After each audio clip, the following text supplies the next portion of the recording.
Alright guys, what's going on? Today we finally hit 6,600 trophies with good old double barrel log bait.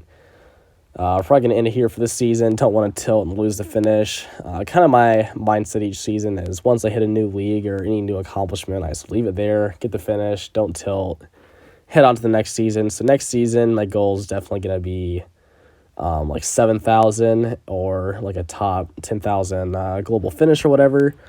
Probably 7,000 comes first before that. I'm not really sure if those will come hand in hand or not. But yeah, anyway, going to be going over some of the best replays I think you guys would benefit from seeing here with double barrel log bait. Some of the more meta decks right now you'll inevitably be facing in challenges or on ladder or anything. So yeah, without any further ado, let's get right into the first game. Alright, first game here is the good old Golem Lightning with Electro Dragons. This one, definitely on the hard counter end, since he has two big old resets to my Inferno Tower, which is really the only way I can possibly defend a Golem push. So he's going to go Prince in the back, I go Knight in the back, he's going to go Bomber as well. Here it's going to be important just to let that Prince, Bomber, both connect onto the Knight. Knight's already dead, don't need to worry about saving it, and then go with the Skarmy once the Bomber is locked on. He's going to go with a Golem there, and he has arrows in hand, but he's going to be a good Golem player and not respond whatsoever, which is not going to be the best play there in my opinion. I think I would have wanted to arrow those skeletons there, just since it's only a 3 elixir commitment for him, and it's saving so much damage. But yeah, you cannot expect anything out of Golem players ever, so just how it is. So he's going to have significant damage deficit to start off. But yeah, once again, Golem Night Witch pushes, can make that up in no time. And he basically does right there. Oh, he does actually make that up and more. He gets my tower all the way down to 1152. With that Night Witch surviving at 1 HP. Yeah, and then he's going to go Prince at the bridge. And just always know that Inferno Tower can completely counter Prince there if he has like no zap, no anything supporting it. So, and it's a 5-for-5 trade, so it's completely acceptable to just burn an Inferno Tower right there on a Prince. Because I knew for sure he would not have enough elixir to go with anything to really stop that. I figured he wouldn't have zap or anything. And yeah, so now we're going to go with the Skeleton Barrel, seeing that his arrows are out of cycle even. But he unfortunately did play a Bomber right into that. And I was going to go Golem in the back again. We're going to Golem Barrel opposite lane. Forget, yeah, I don't think that quite took tower, but it was putting it into log range. So now I know that he has arrows, so I'm going to try to get him baited out on the Princess, because I know that the Dark Goblin is actually the more important thing. And really unfortunate right there, he's going to play the E-Dragon when we put the Inferno Tower up top. I forgot if he already showed he had E-Dragon. I thought that might have been the first time in the game that he showed it there. And then at this point, just got to realize that the left-hand tower is dead. Go for the defense, and the right-hand side don't want to make things worse. So we're in a terrible situation right now. He has 2 massive resets to our Inferno Tower here. Now we're in a 2-tower game, which is almost in every matchup. Golem is favored for the 2-tower situation, especially against a cycle deck like Logbait. I think we're going to go ahead and log that mini pack back. Great play right there, since he was going to lightning anyway. And I was just trying to play that Inferno Tower a bit down low in case he tried to E-Dragon snipe in the pocket, so I could perhaps protect that Inferno Tower. Yeah, and then he's just going to be really annoying right here. Just keeps on cycling units on both sides, so we can't really get any good value with the Goblin Barrels or anything like that. Or if we play Skeleton Barrel, we'll be playing it into an E-Dragon, for example, and that is not ideal. So we are getting a lot of damage. And then right here, I'm pretty sure this is a game-winning play. Yep. Sometimes you just have to go all in when you're in a losing situation like that. One of the best plays you can make against Golem decks or like Lava decks when you're in a 2-tower situation. All right, the next match here is against Lumberloon. Not the super annoying Lumberloon freeze kind, but still pretty annoying to be facing, in my opinion, especially if your only answer is a slow to walk on Inferno Tower. We're going to be careful here to start out with that Goblin Barrel in the safe spot. Don't want to give him any tornado value in case he had tornado. Since around this range, I noticed there is a lot of splash yard, at least I'm facing, or just other decks with like tornado in it. So we're going to log that Dark Prince back, take out the shield, stop the charge, and get a Knight down to take care of the rest of it. Princess is going to get a hit on the tower right there, splashing the E-Wiz as well. So yeah, forget if he's going to go in right here. We're just going to go with the Dark Goblin, take down both of those units. I know we're about even on Elixir, so spending anything else would be an overcommitment for me. We're just going to have to take those 2 hits right there. You never want to go down in Elixir early on with log bait. Especially when you're facing like bridge spam or a beatdown deck, or that's just how you lose. Most of the time in single elixir, when guys are probably complaining about losing in like 1 push or something, well, typically it's because you're overcommitting without really even realizing it. So you just got to take those bits of damage there when you have to in order to keep a steady elixir lead.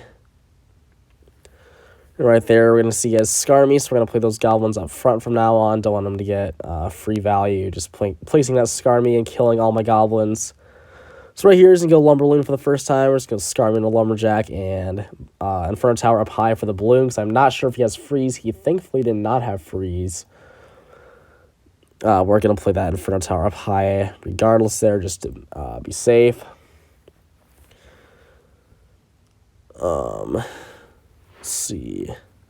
Just going to go Skeleton Barrel at the bridge right here. Since we're in to double elixir right now, I was going to go with the Dark Prince in the back. It's actually not going to take out that many. We're going to get quite a bit of damage off that Skeleton Barrel. Pretty good barrel. Then we're going to go with the Goblin Barrel. And he's going to play an E-Wiz on that.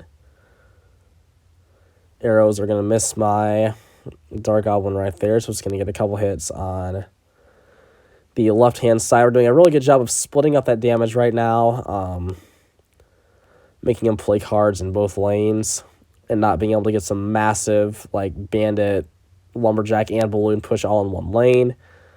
So that's allowing us to go ahead and put that Dark Goblin in the opposite lane, too. Kind of like right in the middle, and be able to defend both lanes. So we're going to go with the big old double barrel push right here. He's unfortunately going to have enough elixir to drop the E-Wiz, though, and that's going to stop all of it. We still have to take 406 damage off the tower. We have no big spell. So that means we're going to have to defend another Lumberloon push. So it's really important to realize in these situations, if you don't have a big spell, don't overcommit getting anxious to try to get that tower down right away. You just got to realize that there is nothing you can do. You just got to set up and get another big defense here. Of course, he did get a lot of damage right there. That was kind of deserved for him since we overcommitted a bit there with that big double barrel push. I thought that was going to take the tower. But nope. So then right here, I'm pretty sure not going to win yet, actually. I might have to actually go in with another push. He's kind of predicting at this point my Goblin Barrel being up front.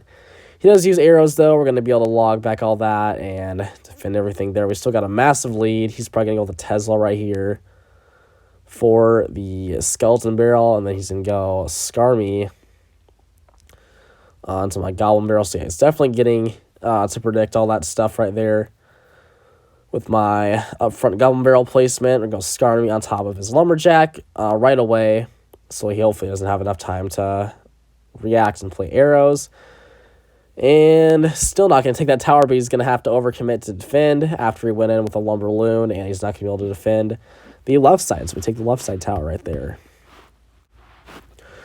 All right, now the final 2 matchups here are going to be against log bait, like established, already kind of like meta log bait decks. This one's going to be Prince Bait. He's going to have guards in it as well, so it's going to be a bit more up to the current meta standard, I guess you could say. Yeah, so he's going to go with the barrel right there. Easy counter with the Skarmy, and then he's going to go with the Dark Goblin to chip up all the remaining skeletons there. Yeah, so this one I can definitely see it's going to be a regular bait deck. Yeah, I don't believe he had Rocket in it, so that's actually a bit of an interesting version he's running. He has Like, typically, you'd either be running either guards or Goblin Gang, but he has guards and Goblin Gang, and he's replacing Rocket by adding in a second Swarm unit like that. So a bit of an interesting decision there, but still obviously going to work just fine. Maybe not as good as the Rocket version, but yeah, regardless, not a bad deck from the opponent here. So we're going to get a great Dark Goblin value right there. He's going to have to respond to that Dark Goblin there. Or else it would have locked on the tower for a long time.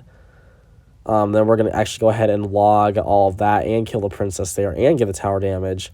Because we still have Skarmy and Cycle, and since we realize it is a log bait deck, he's not going to have anything like Zap or Arrows or Snowball to kill my Skarmy. So pretty much all the time we're going to get free Skarmy value on top of all of his Goblin Barrels. Yeah, right here, Dark Goblin coming towards the bridge. Always make sure to block that sooner rather than later with a Knight. He's going to have Tesla for his building, so it's going to get a good bit of value right there. Probably just going to go ahead and log down the princess, or actually, I'm going to sacrifice my own princess to take that off the map and save my log for the barrel. Probably would have worked out either way right there. But yeah, right now we're just going with a Knight in the back right into his Prince and go Skeleton Barrel up top in case he's going to try to support that Prince with anything. It would get distracted onto the Skeleton Barrel instead of my Skarmy. If, say, he were to place a Dark Goblin there or something, or a Princess. Yeah, and then right here, he is going to go with a Prelog for my Skarmy, and unfortunately that is going to get some hits right there with the Goblins, so right now we are not in the best situation, down about 600 damage to the opponent, and right there we're finally going to get a good Goblin Barrel connection, going with a bit of an awkward left side placement onto the right tower there. Just going to catch him off guard and get us nearly back into the damage advantage. He's going to play an obvious Juke Barrel really far back right there. Princess is getting locked onto the tower. He does catch our Juke Barrel, but now we have another Princess in the back.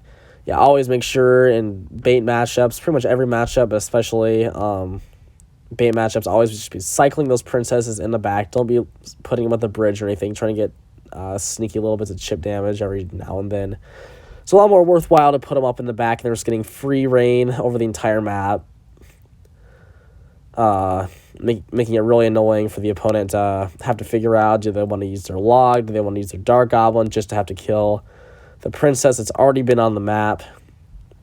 It really puts the opponent in a bad situation if you get those Princesses built up like that. As you can see, we got another one on the map right now. I forget if we're going to try to protect that. I think we're just going to let that take the charge from the Prince, and then the Prince won't charge onto my Inferno Tower. Just going to go with a Knight to counter his Princess. He's going to go with a Dark Goblin. Dark Goblin's going to get distracted on it. We've got a clean log right down the middle there. Going to take out the Princess and the Dark Goblin. Definitely good value. He's going to go with a really good play right there. He's going to go Goblin Barrel up front and pre-log. There's 32 seconds remaining in the match. We're going to go with the Princess right there to clean up all that stuff. The momentum is shifting in his favor a little bit right here. He doesn't go the same trick as we did earlier with the awkward placement there with the Goblin Barrel. We are going to catch that, though. And yeah, with only 12 seconds remaining, he does not have a big spell, so just got to make sure to go with that log right there. And yeah, that's going to be good game. Get the Knight down there. He has 3 Princesses on the board, but it does not matter because it's the last seconds of the game. So yeah, that was a pretty good match right there. Pretty solid, even matchup. All right, here's the final match that got me to 6,600 trophies. This one is going to be against a bit more of a bridge spam type of log bait. Not sure if you guys have seen this deck before. It is a like meta deck, I guess you could say. It's been around for a bit. Yeah, so as I said, it does have the Rocket in it, and doesn't really have any other bait cards. So it's not, I guess, really a bait deck, but just kind of like a bridge spam with Goblin Barrels, the win condition. I guess it does have Princess in there as well. But yeah, we're going to have to go with our own barrel on defense. Not actually the worst play. The Dark Goblin does chip in there, giving a hit to one of those goblins. So yeah, and then unfortunately we're going to still have to go commit with a knight onto that bandit to make sure. Because if we did not respond to that bandit would have not only dashed, but it would have gotten a swing onto our tower as well. Just off that 1 HP, so we did definitely need to go with a knight. Yeah, then I'm just going to have to sacrifice that Dark Goblin, because although the Dark Goblin and Princess do get tons of value when they're left alone, sometimes in situations like that, you just have to realize that it is a 3-for-4 trade, so you are still saving an elixir, even if you are using one of your more valuable cards. So sometimes you just have to make plays like that when you're in a pinch.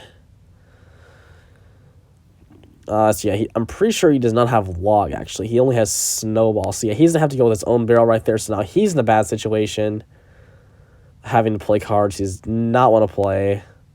And we're going to be only down 200 damage now after a pretty rough start, I would say, there. At this point, I realized that, yeah, this guy's playing bait. He does not have a log. He does not have a whole lot of other bait cards. So I can just, like, log whatever I want and just scar me his, or yeah, I can just like log his princesses and scar me his goblin barrels, not have to worry about keeping track of my cycle that much to keep up with all of his bait cards or anything, because yeah, so we're gonna go with the goblin barrel right there, gonna get pretty good damage, really great damage actually. The Dark Prince shield's gonna come off right there, and he's stacking up a lot of units into one lane, which is going to be good for me, because then I can just go with a split scar me right there. Not sure if I have no log backing thing, but yeah, princess in the back again. Always keep going with those princesses in the back when you're going against another bait deck. He's trying to protect his princess there, but that's too late. You're never going to be able to be faster than the Dark Goblin right there. It's always going to be locked on before you're able to protect the princess, so a mistake there on his part, trying to do that. Yeah, Skeleton Barrel's gonna get a good connection right there again. Princess is gonna be like basically just locked onto the tower at this point, killing all the Rascal Girls, and just gonna log back all that, kill the remaining Rascal Girl, kill the princess, get tower chip. Goblin Barrel is gonna get one hit right there, and at this point you can probably see just how much of a matchup this is for me. But yeah, I'm just showing this because this was the final game to be getting 6,600.